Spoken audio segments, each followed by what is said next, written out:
नमस्कार दोस्तों, स्वागत है आपका चाय की चर्चा में। एक्सट्रीमली सॉरी, कल मैं वीडियो नहीं बना पाया, बहुत ही थक गया था दोस्तों, रात को लेट आया घर पे। ठीक है, पर चलिए कोई नहीं।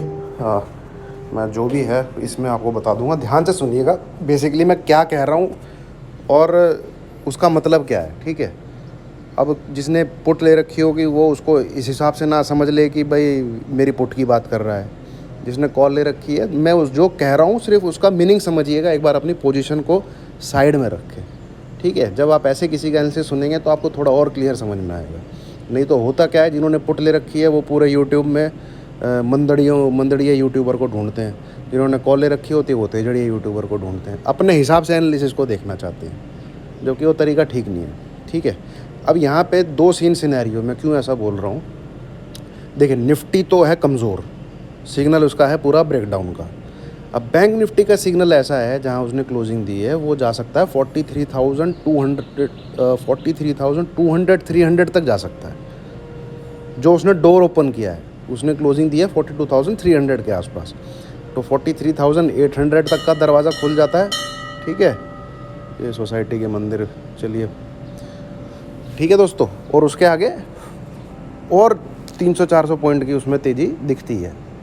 हाँ, अगर आज वो क्लोज नीचे दे देता है तो इसका मतलब जो उसने दरवाज़ा ओपन किया था वो नकली था। ठीक है, ये बैंक निफ्टी का हाल है।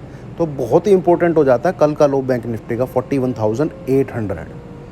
वो अगर ब्रेक हुआ तो 42,000 का एसएल लगा के आपको बैंक निफ्टी को सेल करना है for the target of 40,200-300 within April month.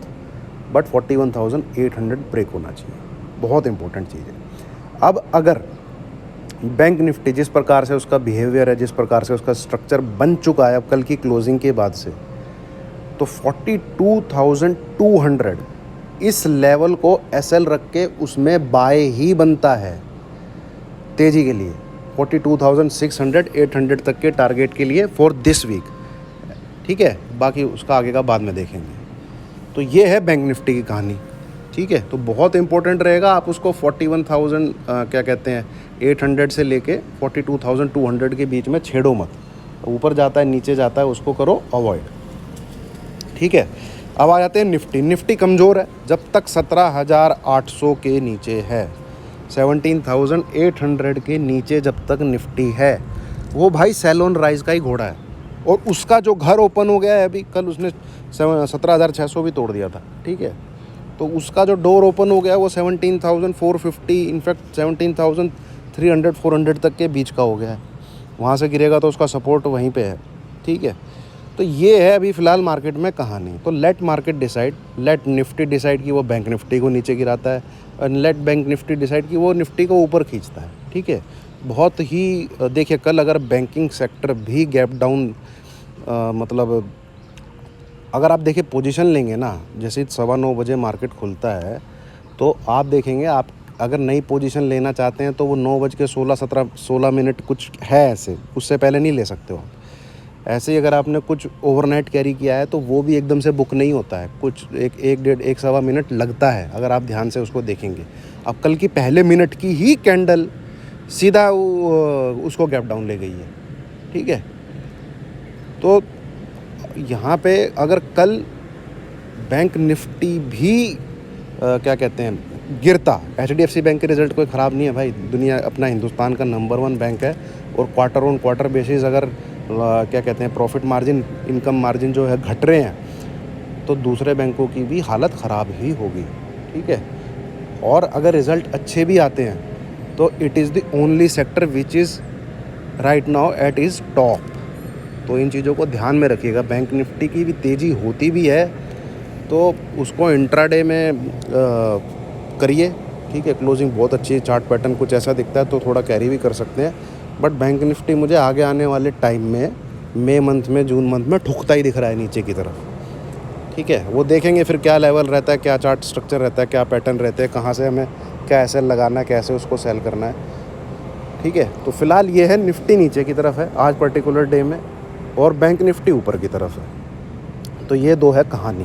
ठीक है, नीचे की तरफ स्टॉक अगर आपको देखने हैं तो मुझे पर्टिकुलरली आज के दिन के लिए M&M फाइनेंस सेल साइड का घोड़ा लगता है, बट उसका ये है कि वो कल का हाई ना क्रॉस करे, ठीक है। एक इसमें आप सेल पोजीशन बना सकते हैं, और एक स्टॉक और था IGL, उसमें भी कल का हाई ब्रेक नहीं होना चाहिए, आप उसको भी सेल कर सकते हैं, ठीक है। ये 2 स्टॉक आप पर्टिकुलरली आज के लिए सेल साइड के लिए देख सकते हैं, बट कल का जो है हाई जो दोनों में बना है वो ब्रेक नहीं होना चाहिए। तो ये है बस दोस्तों राम कहानी। मुझे आज का दिन देखते हैं एक बार, फाइनेंस निफ्टी की एक्सपायरी है, शायद उसकी वजह से ये बैंकिंग के स्टॉक शायद चढ़ा के रखे हैं, ठीक है। एक तो इतनी एक्सपायरी कर दिया ना, तो मैनिपुलेशन और बढ़ गई है, ठीक है। अगर आप पहले का टाइम देखेंगे तो ऑप्शन राइटर भी इतने होते नहीं थे। जब ये वीकली एक्सपायरी आई तब ये ऑप्शन राइटर का गेम आया, ठीक है। कोई ऑप्शन राइटर बोलता है कि मैं 10 साल से ऑप्शन राइटिंग कर रहा हूँ, देखिए मैंने वीडियो। अरे भैया, ऑप्शन राइटिंग का गेम ही जब चालू हुआ है जब वीकली एक्सपायरी इंट्रोड्यूस हुई थी। तो ये तो सबसे नया सेगमेंट है, सबसे नई चीज़ है, ठीक है। तो बस दोस्तों इतना ही है, क्या और ज़्यादा क्या बातचीत करूं। लेवल्स को ध्यान में रखिएगा जो मैंने बोले हैं। बैंक निफ्टी का बड़ा एसएल तो 17,800 ही है। अगर आपको दूर लगता है तो आप एक लेवल पकड़ के रखिए 675। ये ब्रेक होता है तो 17,705 या 700 जो भी कल क्लोजिंग मिली है फिर सेल करिए, ठीक है। सेल ऑन राइज तो है, बट आप सेल ऑन एक नीचे का सपोर्ट लेवल टूटने दीजिए तब करिए। कल का लो फिर आपका टारगेट है 17,620, एक रुकावट है, और कल का लो वो भी टूटा, राम नाम सत्य हो जाएगा बैंक निफ्टी का 17,500 520 दिखेगा आपको। चलिए, थैंक यू वेरी मच।